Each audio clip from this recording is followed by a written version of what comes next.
Hi, it's Sid. I want to talk about narcissistic family cults. And you might not have thought about a narcissistic family as being a cult, but actually that's exactly what it is. And if you define what a cult is, it is a sinister group of people having practices of evil surrounding a leader. And if that is a narcissistic family, I don't know what is, right? And this abuse is a team effort from the family. Everyone is involved in this effort. So you've got the narcissist, the enabler, scapegoat, and the golden child. And also there's also the lost child. So there could be multiple lost children in the group. There could be, usually there's only one golden child and one scapegoat, and then the rest are like lost children because they're lost in the middle. They're not either one of them. They target the sweet and loving one of the group. So the one who they see that has the most potential to have a good life or that has the most potential to succeed in life, you become the scapegoat. And this is because they want to dim your light because they're jealous of you. And it's really horrible, but this is what they do. So if you're the scapegoat, you're the greatest of all time, and they see this light in you and they're trying to destroy your light. They will blame and shame you into submission. And this will be carried out by everyone in the family. One, because it's like a dictatorship. It's like you have to please the narcissist, and if you don't, you will pay. You're going to pay.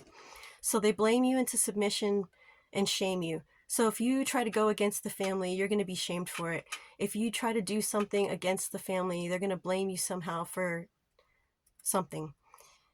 And then they'll try to love bomb you the next day to make you feel like everything's fine and everything's okay. So it's a really toxic cycle. They'll try to, when they see you slipping away and slipping out of your role, they're going to try to love bomb you and tell you you're the best at what you do, you're awesome, keep it up, this or that. But it's all fake, it's not real. They will devalue you to make you feel worthless, and this will be poking fun at you with little jokes. And my ex used to do this all the time. He would say something and say, "Oh, I'm just joking." And I would be like, how is that a joke? It's supposed to make you laugh. When somebody tells you a joke, you're supposed to laugh and get a giggle and a chuckle out of it. It's not supposed to make you feel like somebody's dogging you or putting you down. And that's what they will do. Disguised as a joke and say, "Oh, you're just too sensitive. You don't know how to take a joke," which is more gaslighting. Um,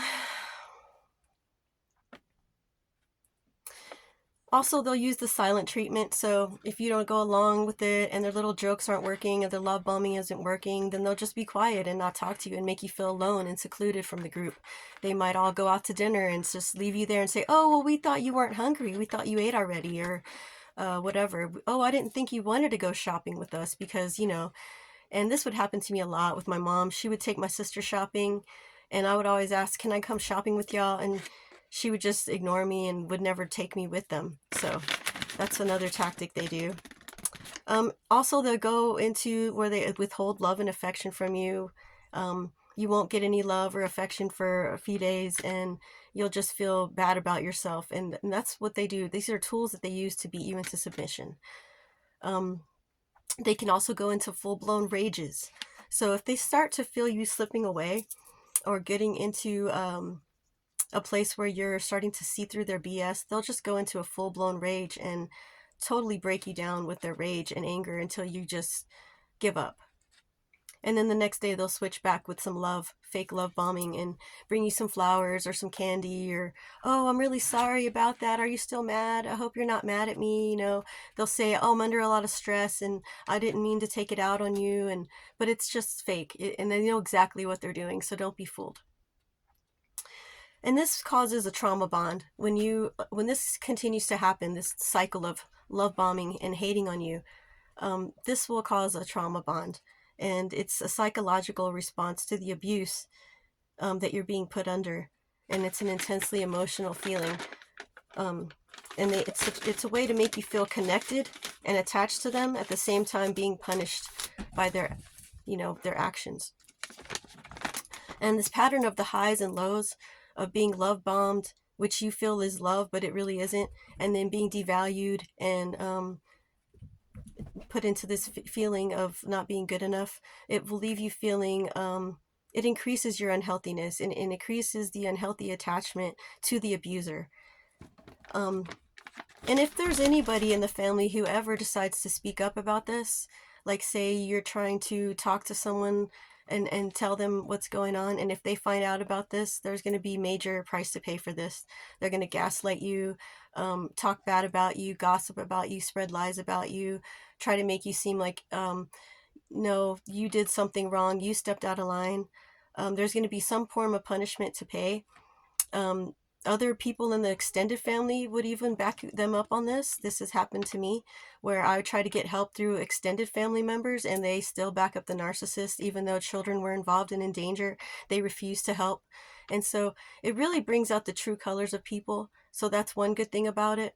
You get to really see, once you're realizing what happens to you, who the enemies are in your life and who the good-hearted people are in your life. Because I know me as a person, if my child, if somebody told me their child was in danger and they needed my help to do something, I would absolutely do everything I could to help them. I don't give a damn about anybody. If there's a child in danger, I will protect them. I will give you the address to that person's phone number, whatever you need to protect that child, because that's the right thing to do.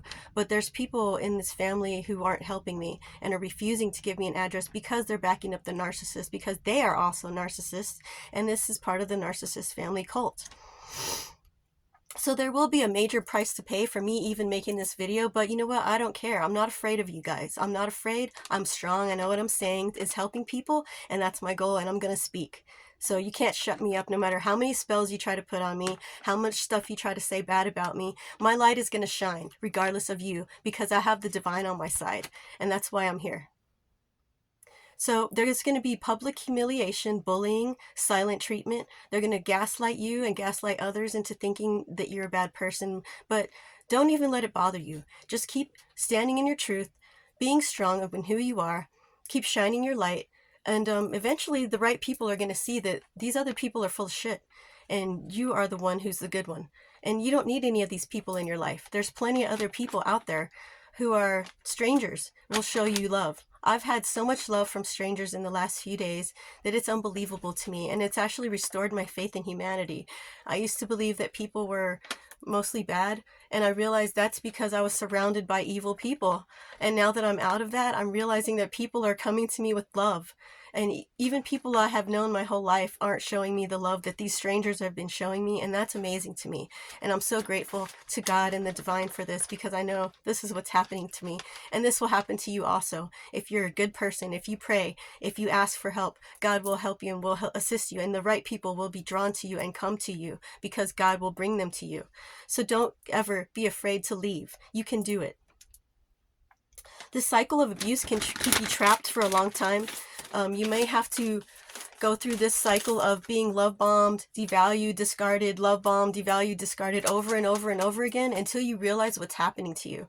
I was in this marriage for 24 years, and from the very beginning, I was getting narcissistic raged at, and all these tactics came at me very quickly, but I was so eager to get out of the other cult that I had just been in that I was like, okay, I have to make this work. This is who I'm going to be with. This is what I'm going to do. I have to make this work. And so don't get caught into that trap. Know that there's way better out there.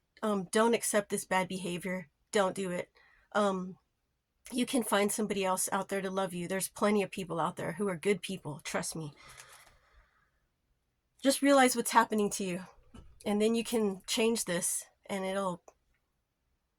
it's going to be hard at first, but there's things you can do. There's a lot of videos on YouTube. Look up videos on YouTube about how to leave a narcissistic family, it's called self-differentiation. Jerry Wise is amazing.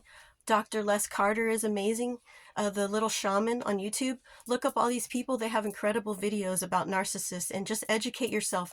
The more you educate yourself on what the narcissist is, what this family narcissist cult is, and how it works, you will be empowered. And it might take you a few years or a while to get it, but once you get it, you're going to recognize it, and you're not going to stand for it anymore. You're going to realize that you have value and you have worth, and these people are worthless, and you need to remove yourself from the garbage and go shine with the golden light over there. That's where you belong.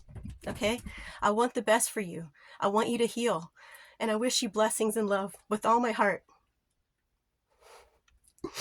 I'm Sid, and thank you for listening.